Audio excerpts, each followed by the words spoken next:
উসমান হাদি তাকে ডেকে এইমাত্র ঢাকা মেডিকেল কলেজ হাসপাতাল থেকে আমরা আসলাম। গণ অধিকার পরিষদের আমরা অনেকেই দুপুর থেকে ঢাকা মেডিকেল কলেজ হাসপাতালে ছিলাম। আসলে উসমান হাদির বর্তমান যে অবস্থা, এটা আসলে একমাত্র আল্লাহ পাক ছাড়া বা আল্লাহর রহমত ছাড়া সেখান থেকে ফেরা একবারেই অসম্ভব, অনেকেই বলা যায়। আল্লাহর যদি রহমত থাকে এবং আমাদের সকলের দোয়া, হয়তো তিনি আমাদের মাঝে আবার ফিরে আসবেন। আমরা চাই মহান আল্লাহ যাতে তাকে আমাদের মাঝে ফিরিয়ে দেন। আমি নিজেই তাকে দেখার পরে আমার আসলে আর স্থির থাকতে পারিনি। কি একটা বিভৎস অবস্থা! তো এই যে একটা ভয়ঙ্কর অবস্থা আজকে তৈরি হয়েছে, এরপরেও আসলে এরকম একটা পরিবেশের মধ্য দিয়ে অবাধ সুষ্ঠু নির্বাচন সম্ভব, এটা আসলে আমি অন্তত বিশ্বাস করি না।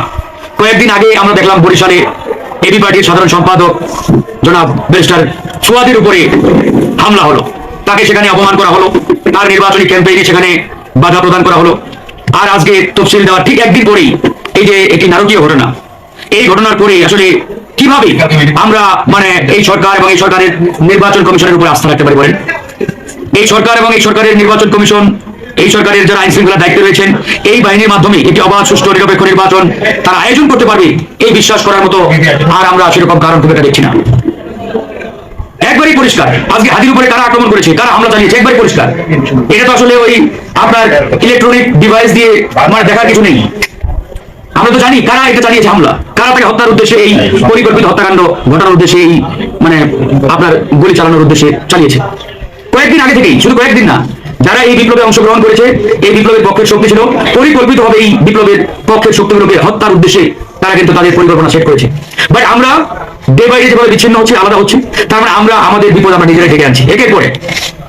এই যে কয়েকদিন আগে গণ অধিকার পরিষদের সভাপতি ভিপি নুরুল হক নূরের উপর যে হামলা, যে নারকীয় তাণ্ডব, এটার বিচার হয়েছে, হয় নাই, তখন অনেকেই অট্ট হাসিতে আনন্দিত হয়েছিল।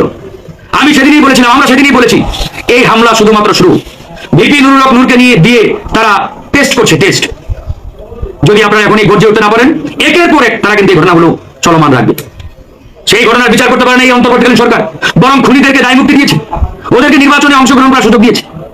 ওরা এখন বহাল তবিয়তে নির্বাচনের প্রস্তুতি নিচ্ছে। তারা কি আপনাকে জমা দেবে? এই যে আজকে উসমান হাদি, কালকে হয়তো আপনি, না হলে আমি। ভিপি নূর দিয়ে শুরু, হয়তো কোথায় গিয়ে শেষ হবে আমরা কেউই জানি না। আমরা স্পষ্ট করে বলছি, আরো সামনে তারা লাশ ফেলবে, হয়তো সেই কাতারে আমিও থাকতে পারি, আপনিও থাকতে পারেন। আমাদের বোধোদয় যদি জাগ্রত না হয়, কিচ্ছু বলার নেই। এই পতিত স্বৈরাচার সন্ত্রাসী খুনিদের সাথে হাত মিলিয়েছে যারা ইতিমধ্যে ক্ষমতার মোহে অন্ধ, তারাও হাত মিলিয়েছে। অনেকেই তো প্রকাশ্যে আওয়ামী লীগের ভোট পর্যন্ত নেওয়ার জন্য তাদের পক্ষে স্লোগান দিচ্ছেন। তারা আমাদের ভাই, তারা আমাদের বন্ধু। এলাকাতে স্থানীয়ভাবে সকল প্রকার শেল্টার, নিরাপত্তা এই রাজনৈতিক দলগুলো দিচ্ছে। যারা জীবন দিয়েছে গত জুলাই আন্দোলনে, এরাই এখন এই খুনিদের শেল্টার দিচ্ছে, তাদের পক্ষে তাদের নিরাপত্তার দায়িত্ব নিয়েছে। তারা তো সুযোগ বুঝে কোপ মারবে, সেটাই আজকে হচ্ছে বন্ধুরা। তাই আমি আসলে আপনাদের উদ্দেশ্যে একটা কথাই বলতে চাই, আমরা যদি না শুধরাই, আমরা যদি ঐক্যবদ্ধ না হই, আমরা যদি ঠিক না হই, তাহলে কিন্তু আসলে কারো রেহাই নেই। সবার কপালে দুঃখ আছে, সবার কপালে। ভিপি নুরকে নিয়ে অনেক মজা করেছেন, অনেক হাসি ঠাট্টা করেছেন।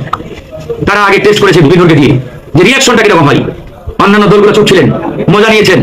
আজকে উসমান হাদি, কালকে দেখবেন আরেকজন। একের পর একটা লাশ ফেলার রাজনীতি ইতিমধ্যে শুরু করেছে, সামনে আরো ফেলবে। এখন সিদ্ধান্ত আপনারা নেন, সময় চলে যায় নাই। এই পরিস্থিতির মধ্যে দিয়ে কিসের নির্বাচন? প্রার্থীরা একের পর এক হামলার শিকার হবে, আহত হবে, গুলি খাবে। আর এর মধ্য দিয়ে ওই ইঞ্জিনিয়ারিং ইলেকশনের মাধ্যমে কোন একটা দলকে ক্ষমতায় আনার চিন্তা করবেন, এটা এত সহজে হতে দেওয়া যাবে না বন্ধুগণ, কোনোভাবেই যাবে না। তাই আমি সকলকেই এই বিষয়ে সতর্ক এবং সজাগ থাকার আহ্বান জানাচ্ছি। আমরা সবাই এই মুহূর্তে দোয়া করি উসমান হাদি ফিরে আসুক আমাদের মাঝে। তার যে অবস্থা, আসলে একমাত্র আল্লাহর রহমত ছাড়া আর এখানে কারো কোনো হাত নেই, কোনো করারও নেই। ডাক্তারদের সাথে আমি নিজে কথা বললাম, গিয়ে তারাও একই কথাই বলেছেন। তার যে বুলেটটি তাকে মারা হয়েছে, একবারে সেটা কানের নিচ দিয়ে একবারে মস্তিষ্কে পর্যন্ত চলে গেছে, ব্রেইন যেটা বলে, মগজে পর্যন্ত সেই গুলিটা গিয়ে সেখানে আটকে আছে। কিছুক্ষণ আগে আমরা দেখলাম যে তাকে সিএমএইচ হসপিটালে নেওয়ার জন্য প্রস্তুতি নেওয়া হচ্ছে। তার সেই গুলিটা হয়তো সিএমএইচ হসপিটালে নেওয়ার পরে সেখানে হয়তো ডাক্তাররা বের করার আপনার উদ্যোগ নেবেন। ইতিমধ্যে ডাক্তাররা বলেছে তার ব্রেইন ডেথ, যেটাকে বলে কোমাই, বাংলা যেটাকে বলে আমরা কোমাতে চলে গেছে। এরকম একটা অবস্থা থেকে আসলে ফিরে আসা কতটা ফিজিবল, এটা কিন্তু আমরা সবাই বুঝি। তো আমরা মহান আল্লাহর কাছে দোয়া করি, আমরা সবাই, আপনারা দোয়া করেন, আল্লাহ যাতে বিপ্লবী হাদি, এই হাদিকে সুস্থ করেন, আমাদের মাঝে আবার তাকে ফিরিয়ে দেন। এই কণ্ঠস্বরটা আমাদের দরকার।